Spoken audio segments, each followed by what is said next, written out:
Hey, you know me. It's Dr. Cheryl BryantBruce MD, and you are here with Chatters That Matter. Let's talk about it. I am here in Las Vegas, Nevada. It is Super Bowl weekend, and unfortunately, my Niners didn't quite do it, but it was one heck of a game. We have had a wonderful Super Bowl party here at my brother's place. The amazing Kurt Beasley has had some really super interesting guests. I've been able to interview a number of them tonight. And here with me is not just a Las Vegas legend, but a worldwide music legend. Yes. Mr. Jimmy Holland. Welcome to Chatters That Matter. Thank you. Very glad to be here. So you have got a lot of experience in the music industry. Tell me when you started and some of that. Okay. Well, I started in the industry. I was actually about 13 years old. Just a kid. Yeah. What had happened? I was with a group, and we had applied to Budweiser Showdown. Okay. You know, Budweiser had a showdown that went around the country, and you had to submit your music to Budweiser. Uh-huh. And our music was a cappella. Nice. So there was 5 of us in the a cappella group, Okay. and we created a song called Disco A Cappella. Okay. So what we did is we submitted it to the program, and after the program was judged, one Saturday morning, my sister woke me up about 8 in the morning. She said, "Jimmy, they're playing your record on the radio." I said, "What?" They playing Disco A Cappella on the radio. And you were 13 years old. I'm 13 years old, and we won. Wow. So by winning, we got a chance to go to this dance program that was in Washington, D.C. Okay. That was mascotted by a DJ named Moon Man. Okay. And it was called Soul of the City. Okay. That was the name of the dance program. Was it kind of like a Soul Train sort of a It was thing? kind of like Soul Train, called Soul of the City. Okay. And we went on there. Mm-hmm. And from there, we met this producer named Jay McZeal, who came from LA to Baltimore to do some recording, and he recorded us. Well, while in the studio, we ran into some other people that Jay was working with. He was working with some of the guys from Funkadelic. Wow. Oh. Yeah, Parliament. So you went big quick. Yes. Dang. And we were there and we did some work with them. And then I joined. Now, what was that like working with Funkadelic? It was amazing because we were there and were judged on our talent. Uh-huh. We were young. We were learning how to act. You know, learning what the business was all about. Nobody drank, nobody smoked, nobody got high. You know, it was no cigarettes and no beer in the studio. It was none of that. It was strictly music. Nice. And learning what it entailed to reach the heights that they had reached. Right. You know, they had the song Fence Walk and Fence Walk was Mandrill. Right. But they had the song we used to get the roller skating ring. Uh-huh. Oh my gosh. I'm hearing it in my mind, but I'm trying to call the name of it right now. Well, anyway, at that time they were pretty happening. Uh-huh. Uh-huh. So after that, I joined a group called the Soft Tones. Okay. We did 6 albums and 2 world tours. Okay. We were on the same label with the Stylistics. And how old were you at this time? I was 19 then. Okay. I was 19. And I was with Soft Tones for 8 years. I produced the last single that we did. And while we were with the Soft Tones, we had a manager named Ralph Cook. Uh-huh. Well, Sugar Ray Leonard and Marvin Hagler were fighting in Las Vegas. Okay. So the manager decided to take the group to Las Vegas. He said, "I'm taking y'all to Las Vegas."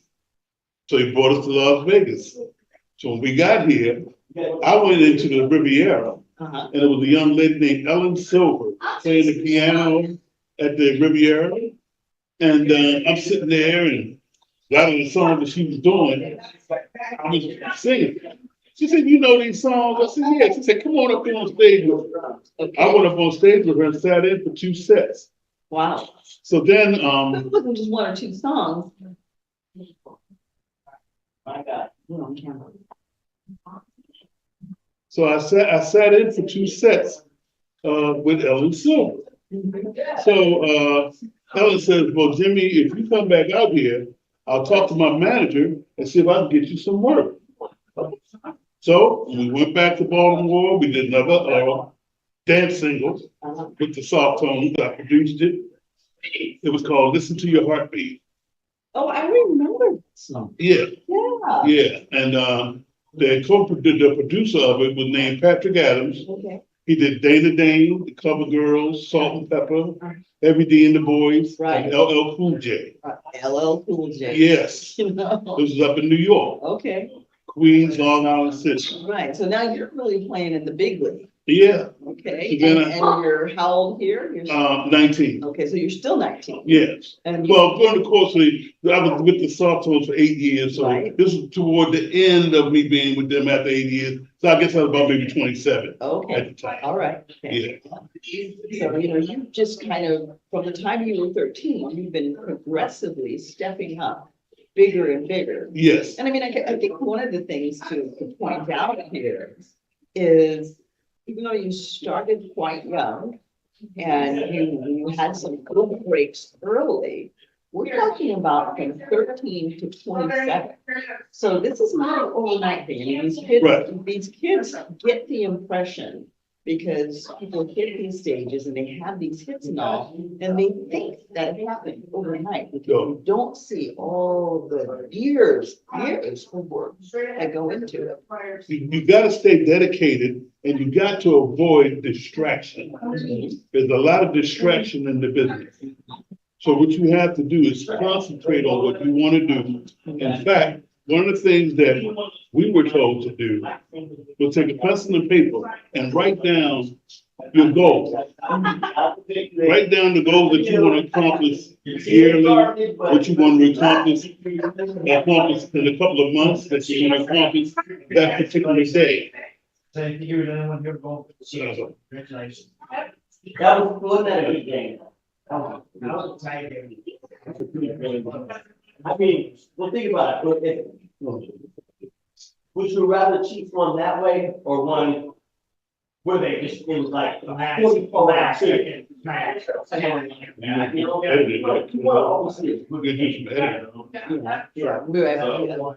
producer will take care of it. They earned that. That's why I'm middle. Okay. He'll run it as a live, but he'll have the other song. All right. It's always good to see you. Figure his house is probably, I'm not gonna, he's still shut this stuff down. That's why Jimmy Holland boys up there. I learned to keep my mouth shut. I'm serious, because I'm real different. And I know I'm different. Well, you earned your stripes. Yeah, and the thing is too, especially if I got myself equipment, I'm running the show. I'm not trying to be here all night. I'm not trying to be here forever. And I'm trying to get the shot. So, should we continue? Okay, and you were just saying, no. Now, yeah, what you would want to do is get a pencil and paper and write down the accomplishments you want to achieve and give yourself a certain time to do it. So when you write down the accomplishments you want to achieve, you take them one step at a time. You take one thing on that paper and you approach that. Everything that's related to making that come to fruition, that's what you work with. And anything that doesn't correspond to that, you get rid of. So goal, Distraction. time management, Exactly. take out all of the distractions. You take out the distraction. So you learned this at a very young age. Yeah, I was taught that because when I was doing the soft tones, I had a goal in my mouth. And I was, like I said, I was 19. And they literally had to teach me how to smile. Because I didn't know how to smile. Yeah. And they also taught me, they said, when you open your mouth to sing, tell the story and make them believe it. Right.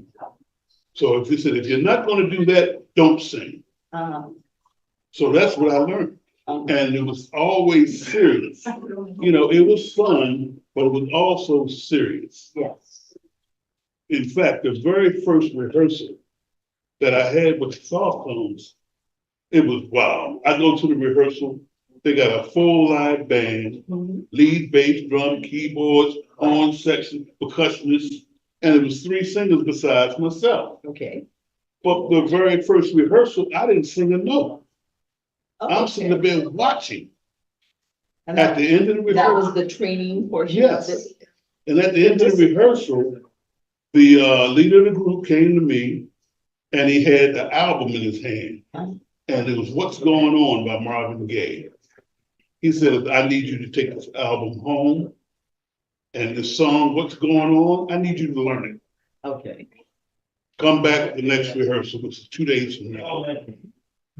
I took the album home, I learned the song, I come back into rehearsal, I'm the first one up.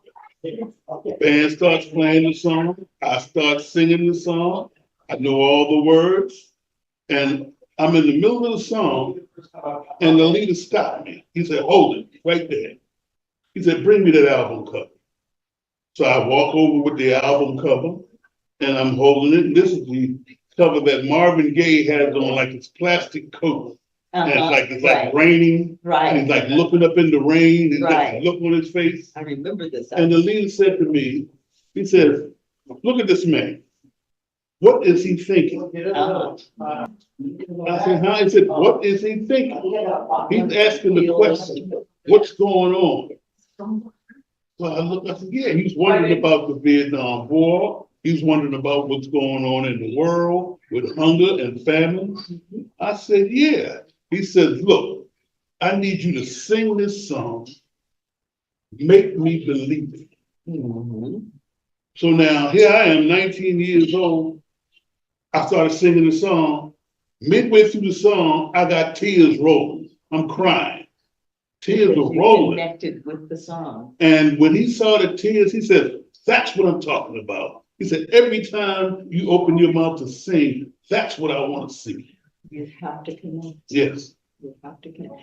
Now, would you say that we've kind of lost some of that? I think we're getting back to it, but have we kind of lost some of that grooming and training for the Yes. young artist? We've lost a lot of it because we had people in the industry that want to run stuff that don't know how it's done. Right. Singing is not just about hitting the notes. Right. You can do with singing with a whisper as Yes. much as a shout. Yes. So it's all about the emotion. Singing is emotion. Say that again. Singing is emotion. So if you're singing and hitting all the notes with all the pretty runs, it don't mean nothing if the person can't feel it. That's right. It's the communication. That's the reason you go to a Patti LaBelle show and people are just crying. Yes, indeed. You know, when you go to a Luther Vandross show, people are they're in tears. Teddy Pendergrass, because they knew how to feel the emotion. But by the same token, They felt the emotion because they felt the emotion. They caused you to feel that emotion. Exactly. And you connected on that emotion. And I mean, you know, when you think about it, people can say a million words and there will be no action. There will be no connection with it, no feeling. People connect with that emotion. Yes. Yes, that's the whole thing about being a performer. That's why you got some performers that are major and some of them are minor, Right. and some got some in the minor leagues that sing circles around some of the one in the majors hitting the notes, Right. but they don't have the emotion. Perfect example, James Brown. Perfect emotion. Sometimes you couldn't even understand what he said, but it You didn't matter. connected with those songs. It didn't matter what he Connected said. with those songs. It was the way he said it, and you know he Absolutely. meant it when he said it. Absolutely, and you knew exactly what he meant. Exactly. You couldn't. Exactly. She got me in the car here. Okay. So that's the whole thing with that. You know, if you're going to be an artist and you want to become a performer and you want to reach people, you got to believe it yourself. Then you make them believe it. Mhm. But if you're not going to believe it yourself, leave it alone. Leave it alone. Sing karaoke. There you go. But if you want to hit the majors and do like what Usher did here in the Super Bowl, it was phenomenal. But notice what he did. He called on his friends. He wasn't there by himself. He called on his friends. Absolutely, and then they all put out. They all were all put out. phenomenal. And I mean, you know, and they were connected. They were communicating with each other. I mean, they threw down.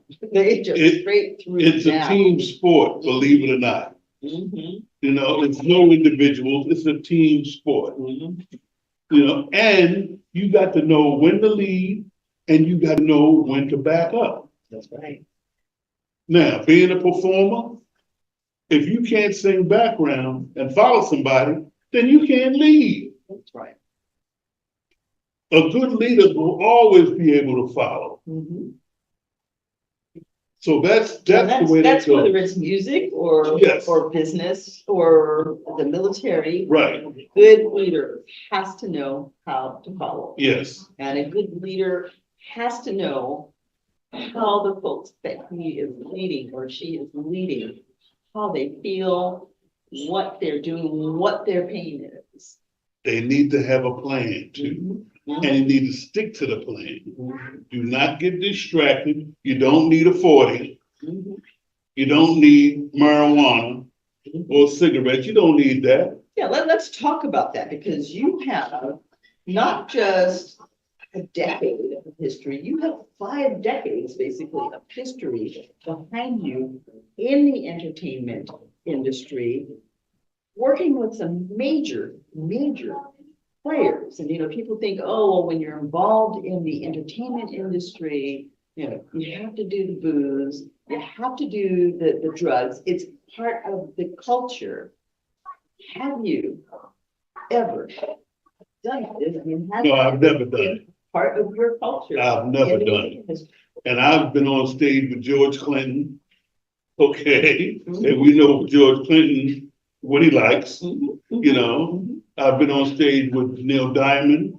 I've been on stage with Kenny G. Uh-huh. I've been on stage with the Spinners, Temptations, Ray Goodman and Brown, Mhm. Stylistics.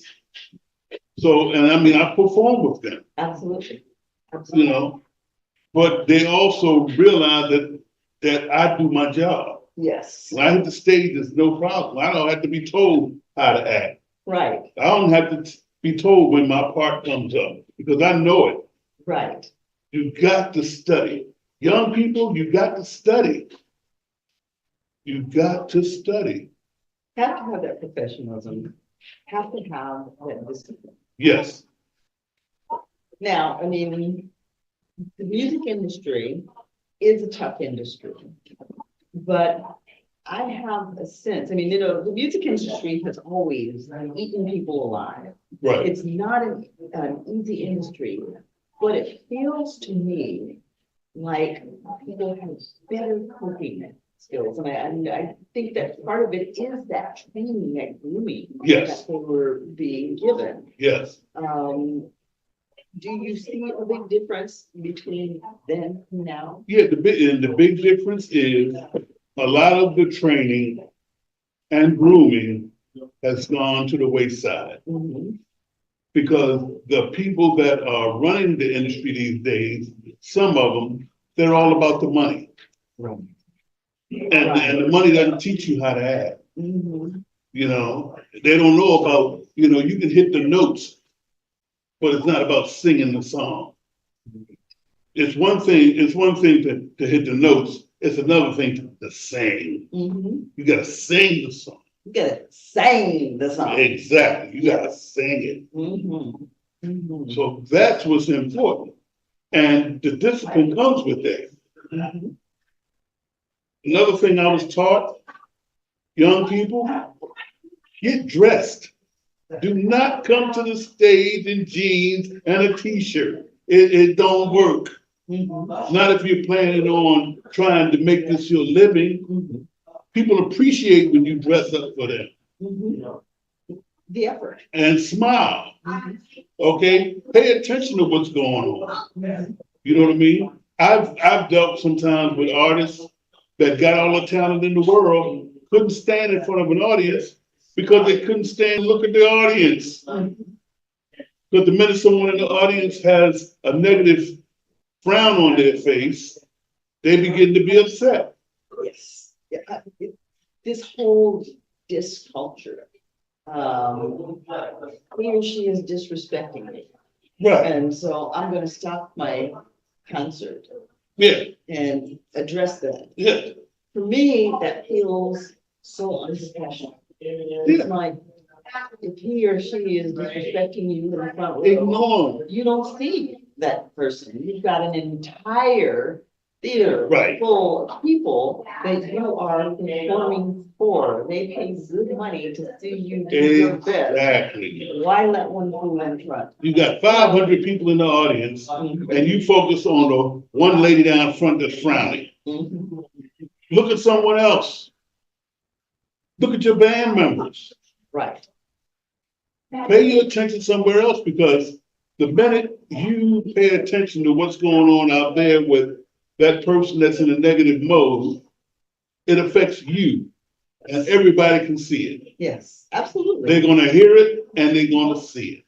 Absolutely. That's not how you make your money. You want to come back. You don't want to do a concert just once. You want to be called back. And those people are going to be the ones that have you come back. And the audience is going to remember that you took the high road, and that in spite of this idiot in the front row acting up, Right. you still gave them the show of their lifetime. Exactly. They are going to remember that. They are going to appreciate that. They are going to relate that to everyone. And man, they had enough tied up in the front, but the show they put on, in spite of the professionals. You know, I was talking to a comedian a couple of weeks ago that had a heckler in the audience. Oh, this woman was just heckling him something awful. He's going back and forth with this lady, tooth and nail. People got up, started walking out. Yes. Because it seems to be funny. I told him after the show, I says, why did you even deal with her? You say something once and then you move on. You don't give them your microphone. You don't give them your attention. You don't give them your power. He says, well, I just wanted to win. I said, well, the minute you won was when the room got full. When people paid to come in to see you, you already won. And she won when you continued to engage with her and you lost your audience. Exactly. An audience that won't be back. That's right. Because they remember, and they're going to tell everybody that they know. Tell their friends. And they are going to tell their friends. So you just lost a whole bunch trying to make up for what this person was. You know, let that go. You know, when I first got here to Vegas, like I said, I sang with Ellen Silver there. I didn't immediately get into a group or start performing at the different venues up and down the strip. At that particular time, this was 1991, they had bands in the strip, in the lounges. Right. Okay. They also had karaoke contests. Okay. So now the very first karaoke contest I got in, I wound up coming in second place to a guy that I think I should have easily won. But I realized I'm brand new. So I got to come extra heavy. This guy has been going to this particular contest and he's been winning every week for the last 6 weeks. So when I show up, they get him. You really have to unseat him because he's Exactly. he's the reigning champion and you've got to take the belt from him. So the next week, I showed up suit and tie. Okay. And I picked a popular song, sang the song, and I won. I won 8 weeks in a row. It was at the San Remo. I won 8 weeks in a row. And they said, Jimmy Holland, you can't be in the contest anymore. You got to come back as a special guest and come back for the finals. Well, I went back and won the finals too. Excellent. So it's like you got to stay current, but you also got to practice your craft. Right. You know, you got to know what makes you a winner. Right. The fact I show up and I'm dressed in a different suit every time they see me. You know, a couple of the times I had a tuxedo on just to do the karaoke performance. So I win when I step on stage and grab the mic before I even open my mouth. And the young people today, they have their culture and they have a book and they say, oh, you know, that's kind of old fashioned to be dressed like this and everything. But what I've noted is that when one of them does dress up, we all love it. Perfect example. Look at us. It- What he had on was phenomenal. He was just on it. He was so on point. And then he Coolio. go back and changing Not the outfit. Ludacris, Ludicrous. Little John. They were dressed. Look at the way Alicia Made Keys their, was dressed. oh my gosh, Alicia Keys, she killed it with that outfit. And the whole flowing thing that matched the flowing piano, she killed There that. was no jeans and tennis shoes. Okay, even when Usher put the roller skates on, it was no jeans and tennis shoes. Yes, yes. He was dressed. Young people, that's what you gotta do. He came to play the game, not just to play it, but to win it, and he killed it. And there's one thing I want to say to a lot of the young men these days: pull your pants up. Act like you got some sense. Oh, yeah. Okay. If you knew the real reason why people walked around with their pants hanging off like that, you wouldn't want it. You wouldn't want it. I had to tell my son. He wondered why he couldn't get a job. Dad, I applied for the job and they just never called me back. I said, how did you go? You went like that with your pants hanging down, showing your underwear? Nobody wants to see your underwear. I said, now, do you know the reason it's like that? He said, well, I don't know. I said, well, we got a couple of reasons. One reason is usually the younger person in the family gets hand-me-downs from the big brother. He can't fit the big brother's clothes, but he wears the pants anyway, so they're hanging off him. He don't have a belt to put on. He's not going to wear suspenders, so they hang off. Now, there's another reason. That's when people would go to jail. They would take your belt from you so you wouldn't hang yourself and hurt yourself. Now your pants hanging because you don't have a belt. Now, for either one of those reasons, is that the reason you want to walk around with brand new pants you done bought that were too big to hang off yourself like that? I said, what does that say? Who do you think gonna hire you for that? So pull your pants up, put a belt on, put on some suspenders, act like you got some sense. I mean, even if you say, well, this is the cultural thing, and this is what we do today, do you really? Is that what Usher did? Exactly. You know? Exactly. Is that what Lucas did? Right, right. They came to play. And prepared. They meant it. Yes. You know, they brought out their best dress. Yes. And they made a statement when they hit that stage. Yes. You know? And these were some of the top artists in the industry. Ludacris, as far as with hip hop, okay, Little John, hip hop, Okay, Alicia Keys. Oh.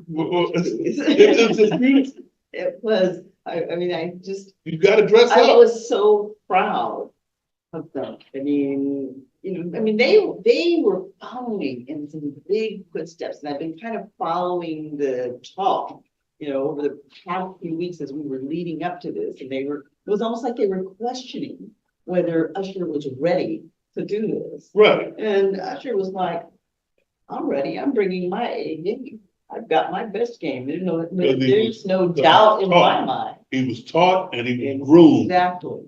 Exactly. Usher knew what he was doing. Yes, he did. He knew what that end goal was, and he knew how to get there, and he brought it. And he brought his friends. Mm-hmm. And he brought his friends, and they came correct. And I like the idea of the school band. You see the school bands that were there? I loved the idea of the school band. With the school band on the field? Oh my goodness. Mm-hmm. It was phenomenal. I absolutely loved it. I mean, but young people, that's the way you need to go. Exactly. That's what you need to think about. It's not an I, me thing. Mm-hmm. It's a we thing. Mm-hmm. And when it comes to that, look yourself in the mirror. Look at your people that are around you that want to participate with you. That's all you got. Exactly. That's all you got. Exactly. And if your people that you're bringing with you are bringing their A game, they're dressing the part, they're showing the discipline, then you're going to have the success. But if you're dealing with clowns around you that, they think that they are just going to show up and become overnight successes, you aren't going to get very far. No. Because it takes. You're going to get your feelings hurt. Day in and day out. And it doesn't happen overnight, even if it looks like it happens overnight. I mean, that is such a rare thing. It's like the needle in the haystack. It takes dedication. You don't see the hours and days, weeks, years, decades that it takes. There are very few artists out there that make it that haven't had at least a decade. Yes. And most of them will tell you, we had a conversation with Busy Bee. Busy Bee's like, I've been out here a million years before I hit, Right. It takes time, and not just time, but the dedication of putting in the work day in, day out, even when you don't feel like doing it. Right. Even when there's something else going on that looks like more fun or may feel more lucrative. Because, let's face it, some people are making big money in the entertainment industry, but the majority of artists are not making huge money. No. They're in it for the love. Right. And if they don't hit huge financially, doesn't matter because they're rich, because they loved what they did. Exactly. I think that applies to anything in life. A lot of times we may fall into something because we feel like that's what our parents want, or that's what society wants, or that's what the definition of success is.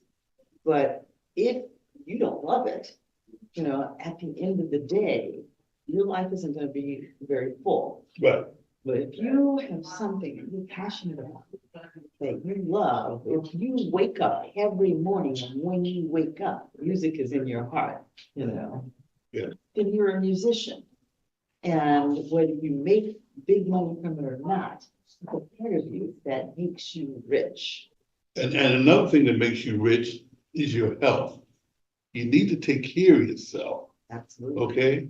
If you find yourself in a position, perfect example, Joe Jackson used to bring his groups through my recording studio. Mm-hmm. And he had a Filipino group that he would bring to the recording studio. We recorded an album. So after one of the actual recording sessions, Joe says, come on, Jimmy, taking everybody out. So we come out of the studio, there's a limo. We all pile in the limo. We go down the strip in Las Vegas, and we go to one of the night spots I'm not calling the name, but we go to one of the night spots. Not Where promoting when that. you get to the door, you can hear the music vibrating through the door. Uh, Joe gets everybody in. He looks at me and, come on, Jimmy, come on in. I says, Joe, I can't go in there. He says, why? I say, I make my living with my ears. That music is too loud. Right. I can't do that. I'll be sitting out here waiting when y'all come back out. You go in and have a nice time. Mhm. But I couldn't go in there Mhm. because I make my living with my ears. So you've got to look out for your health. You can't do something that is not going to be conducive to you having a healthy life just because somebody else does it. Because they chop up cocaine. You can't do cocaine just because you sitting there with them. They smoking reefer. You don't have to smoke the reefer. You don't have to drink the 40. You don't have to do that.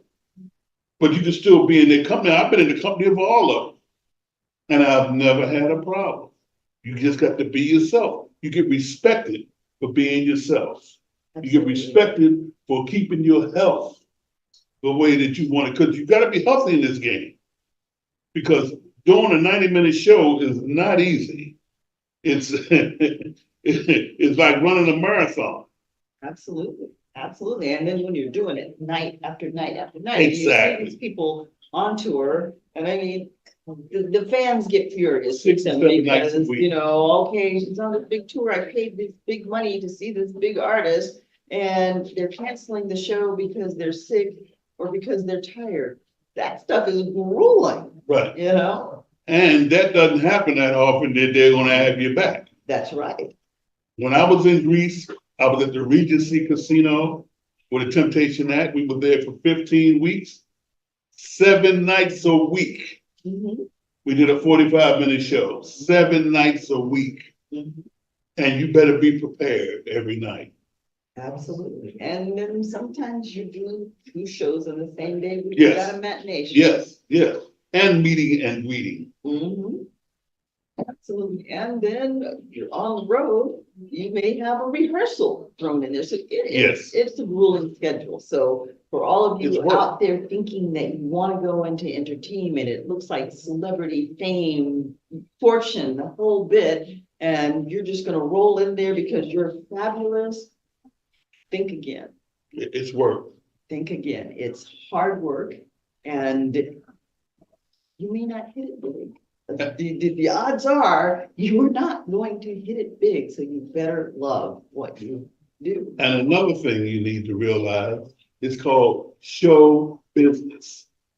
So now you may do the show, but you need to learn the business. Mhm.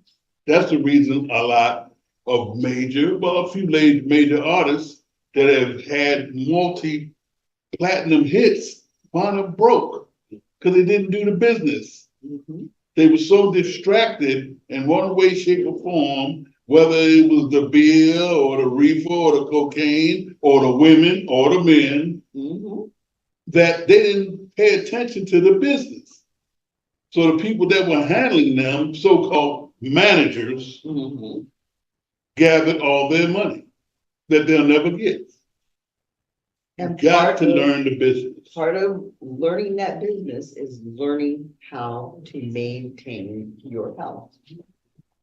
And you have to maintain your health, and here we have stepping into the film. What's good? Kurt Beasley. Out here with Chatters That Matter, and Sis doing her thing out here in Las Vegas, the entertainment capital of the world. And I just stopped by to holler at my main man, Jimmy Holland, and to let y'all know, if you're talking showbiz, listen to what this man has to say. I've been in the business a long time, produced many artists, been around a lot of celebrities, local and international. And when I get to meet and learn from a gentleman of this caliber, I be quiet and I listen. I'm quiet and I listen. These are the legends. You hear me when I'm telling you? Local artists, international artists, young artists of today. When you get a chance to hear what gentlemen like this have done in this industry, have met in this industry, have been a part of and collaborated in this industry, you have to listen because it's going to give you a broader understanding of this industry. I've had the incredible pleasure of being in the studio with Mr. Jimmy Holland. And I've learned so much about production, about sound, about engineering from this man. So I am humbled to be in his presence whenever I'm in his presence. So Mr. Jimmy Holland, from one of the OGs to the triple OGs, blessings, continued success, man, and I look forward to continue to learn from you, brother. Thank you for your commitment to R&B and to the music industry in its whole. Thank you, Kurt. And I'm going to give my brother his flowers, because while he's talking about someone to learn from, I mean, this is one of the biggest, finest instructors. He's helping these young people to come into business. He's doing some of that grooming and training that we have been talking about at the artist meeting, and he's showing them the discipline. And my trial and error through that is from the lessons this gentleman here, this legend here, have learned from the 60s, 70s on up. And those lessons will propel you through this industry, through what it takes to really tighten in your show, your sound, your production, and your team. And I'm honored to be in your presence, sir. I didn't mean to crash y'all's interview. Y'all stay cool. Chatters that matter. The celeb doc, I'm out 100. Thanks, Curtis. Yes, indeed. So you have heard it. You have heard it from some of the greats, and as Curtis was saying, triple OG in the industry, 50 years worth of experience, wisdom, and knowledge, and he's been dropping it here today. And again, it's one of those things that he's dropped, is that you have to maintain your health, and part of maintaining your health is being attentive to what you consume. And he is the living proof that the drugs and alcohol don't have to be a part of it. I mean, that's not saying that you can't drink, but it doesn't have to rule your life because you're in the industry. And if you keep your mind healthy, then you can stay in the game. Yes. As long as this man has, because he's been in the game for 50 years, but he's not retired. No. He is still in the game, hitting hard. And this is what it takes to have that longevity, to have that real success. And I mean, hats off to you. Well, thank you. We are. Hats off to you for bringing this this is what's needed. Because as we said earlier, a lot of the grooming and instruction that a lot of the younger people need, they don't get. There's no way for them to get it unless we give it to them. We have to create, I thank you for creating a platform that they can actually turn on Chatter That Matters and find out what I need to do. Right. What can help me get to the next level. Right. And then we're talking music today, but these basic principles are the things that you can utilize in any realm of business, not just business, but in life, because life requires that same kind of dedication. Life requires that same kind of discipline. And something that you said earlier was that you have to have a plan, you have to have a goal, because otherwise you're just kind of randomly riding down the road. And if you don't know where you're going, how are you gonna get there? Exactly. So, we appreciate that drop of wisdom. And again, it can be used in any walk of life.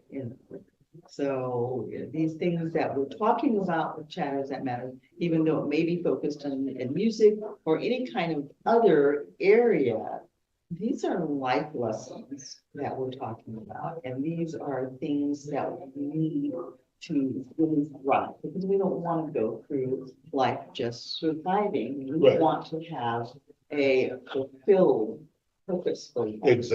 Exactly. And there we have. And so if you have one golden nugget that you want to leave them with, what would be that final golden nugget? Well, the final golden nugget I would leave you with, young people, is surround yourself with people that think like you. In other words, if you are someone that's real adamant about success, surround yourself with people that are adamant about success. Picture it like this. You're in a rowboat. You got your friends with you in a rowboat. On the other shore is success. You begin to paddle. But if you got somebody in the boat that's not paddling, they just dead weight. So if they don't want to help paddle, they need to get out of the boat. Right. Take the people that paddle, and the more of you that paddle, the quicker you get to the other side. That's what you need to remember. Surround yourself with the proper people. You know right from wrong. You know right from wrong. And you know the people that are right and wrong. Surround yourself with the people that are doing right to help you get where you want to be. And there you have it.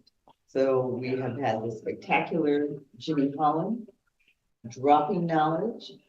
Jimmy, if people want to reach you, I mean, because again, you have this tremendous wisdom. I'm sure there are people who would love to have you as a speaker, and you're doing a lot of other things. How will they connect? Well, you can reach me through my email. It's kirkadeanmusic@yahoo.com. Now I'm going to spell it because usually people spell it wrong. Right. It is KERKERDINE music, MUSIC @yahoo.com.